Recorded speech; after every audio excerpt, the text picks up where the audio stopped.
Thank you, Mr Deputy Speaker. I'm proud to represent a region that grows, makes and manufactures things the rest of our country rely on. And from protein to pellets, our products, and they are world-beating products made by world-leading people, are sought after from the Middle East to Southeast Asia. I'm proud that our region produces 23% of Australia's milk output. I'm proud that our region produces about 26% of Victoria's beef production. These are very high-quality products. And I also believe that opening up access to international markets is good for my region because it gives us access to countries around the world where we just can't eat everything we produce in my region.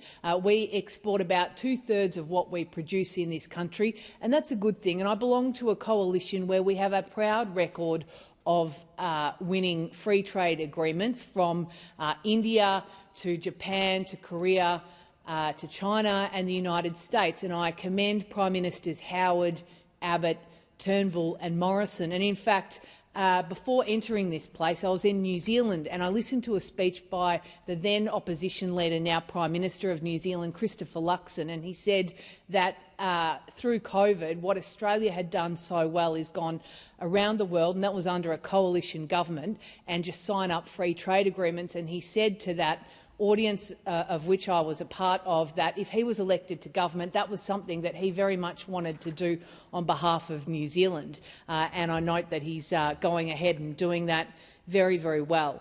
But I have a few issues, Mr Deputy Speaker, with this free trade agreement, because I was at Farm World on the weekend, which is one of Australia's best agricultural field days, and I said to my dairy farmers, what do you think of this free trade? And they said, Mary, it's no good for us.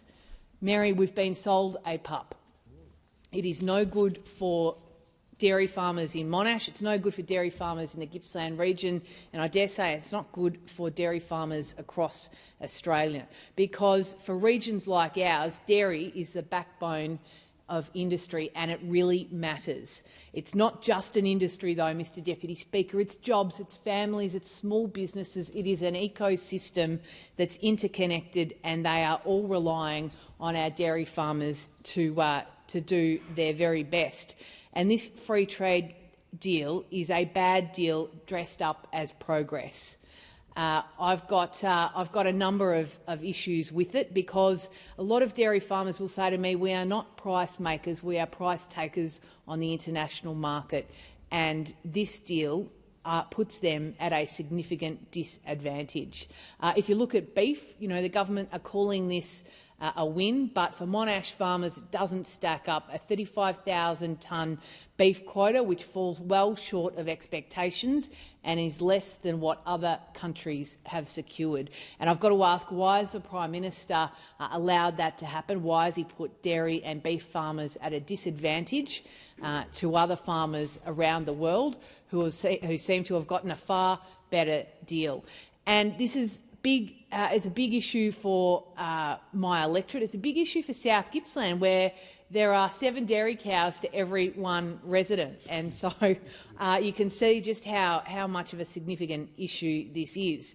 But I did say to my dairy farmers at Farm World on the weekend, who are dealing with rising fuel costs, they're dealing with fertiliser pressures and increasing imports that are squeezing margins that are already compressed. And their concerns go to farm profitability, processors and regional jobs. And I've got to say, on fertiliser, we had the opportunity to have a Calder fertiliser project in the Latrobe Valley, but what has taken 6 years in Victoria under the Victorian State Labor government took 6 months to get up in New Zealand, because that project proponent said, you know what, Victoria, Australia, they're just too hard to do business with. So we'll go somewhere else that will open us with open arms, that wants to welcome jobs and investment and sovereign capability, and they've just done that in New Zealand. So I think when we're looking at free trade or sovereign capability or jobs and investment in Australia,